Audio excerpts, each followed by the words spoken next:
So here it is, it's all turned up. That's the 9-inch screen. This going in my Ford. There you go, it's the model with the fan on it. Not sure what Android's on it, I know it's one of the latest. Probably 11 and up, I should imagine. But yeah. Also, my car has got DAB, but once I disconnect my main radio, obviously the DAB's built into the original Ford one, which is a Sony head unit. So I've had to buy a separate DAB to add into it. And I bought all the connectors so I wouldn't have to mess about ordering something. And later on I bought one of these, but there is a vector cable for the standard aerial already in the box. I've got Wi-Fi, well, I don't know where it's called Wi-Fi, but it's yeah, anyway, that's the reversing thing to save me running a wire all the way through the car. And I've also got myself a front facing camera with that ADH, is it, I think it's called, something like that. It's to warn you of people breaking in front of you and stuff like that, I think. I haven't really read it properly, but I thought while I'm doing the job I might as well add it in. And I got lots of plastics here that replace the original plastics. Yeah, and so let's get on with the install. So I'm gonna fit the reverse camera first. So I've got to take all my boot apart to do it and trace the reversing wire because of the way I'm wiring it up. But yeah, simple. When you open these up, you'll see on there that it says in like well, it just says 240 volt and all that, like color video. But you can tell the 2 wires, so goes to your reverse camera. That I've got the one that fits in place of the light, and this one on here, turn it around so you can see, actually says receiver. Okay, so this is the unit, that part there has got to be fitted into the head unit of the stereo. So simple enough, but basically what I'm doing in this first bit of the video is the reverse camera, fit the reverse camera. Okay, so I'll go over the instructions again just so as you can see. There's like several ways of fitting these and however you're going to do it. So if you want to, if you've ordered one and haven't got the instructions, just press pause now and then you can zoom in and have a look at it, the instructions. Okay, let's crack on. Okay, so couple of tools that are essential is a tiny little flathead to pull 2 plastic clips out. Under the 2 plastic clips you need a Phillips just to undo 2 screws, and then you need pry tools because basically you undo the 2 by the handle and then you just start popping them out, popping all the parts out. That's where your 2 screws are, up in the handle.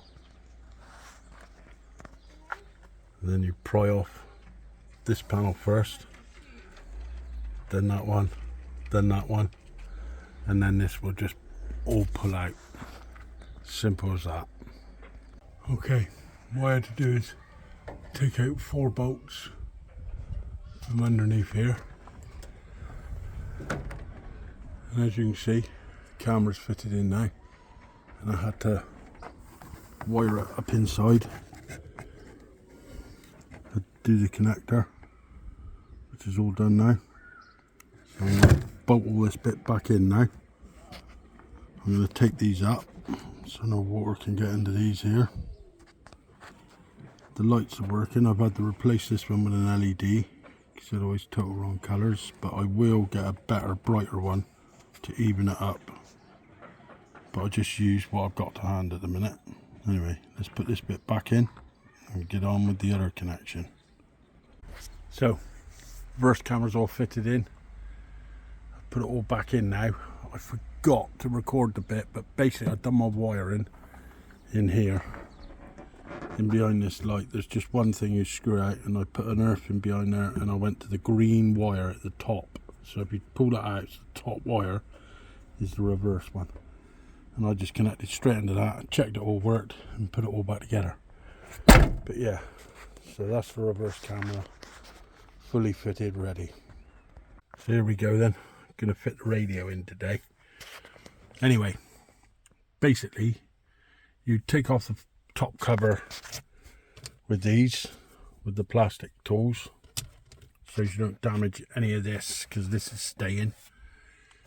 Basically 2 screws holding this piece on here. Take them out. When you take them out, lift off the little tray cover. 1 screw there, 1 screw there, 1 at the back, just at the back there, and that just pops off. Then just pry it out with the plastic tools. This one will have 2 little screws here, there and there. Take them out, and then I've got to pry this whole piece off here with the plastic tools, because this piece I'm reusing, so it's still going to look like Sony at the end of the day. But yeah, anyway, let's crack on with that. So there you go, I just pried this out, came out really easy.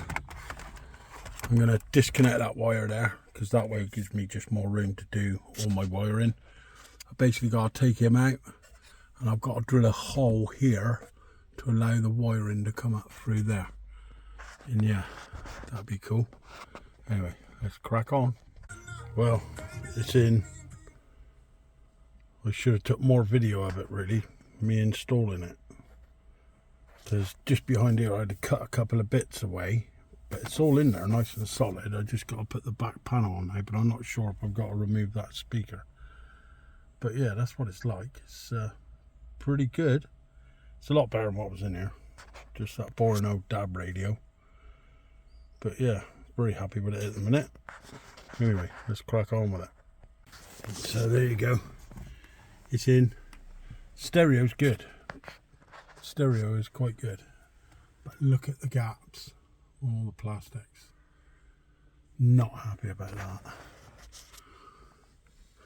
What I'm going to do is I'm going to take it all back out and have a little mess and get all this down. As soon as I touch that down, see, that all comes forward, so then you create a big gap up here. So I'm going to have a little play with it over the next few days and get it all in flush, because I ain't having it like that. Yeah, okay, let's have a mess about. Okay, so here's what I've had to do, is cut this piece out of here. I've got to cut a little bit more yet, and I've got to cut a bit more out of this back piece here. So I'm going to get my new Dremel out to do those bits. But yeah, basically those squares have got to come out, because this bit here actually touches it, and that's what's pushing it all out of shape. Anyway, let's crack on with her. Okay, just to let you know, if you're doing this on a Ford, you'll have 2 Vectras on your original Sony stereo. The black one is amplified, so put that to your DAB connector, because you have to install DAB separately, obviously, on these units. So put that to your DAB, and put the white one to your normal FM, and they both work absolutely perfect then. So it's all in now. There's the spec of this one that I bought off of AliExpress. I can't do nothing with that gap, and I can't do nothing with that gap, but other than that, the radio plays absolutely fantastic. Very happy with it, so we'll be sticking with it. Anyway, stay safe out there and get out and ride.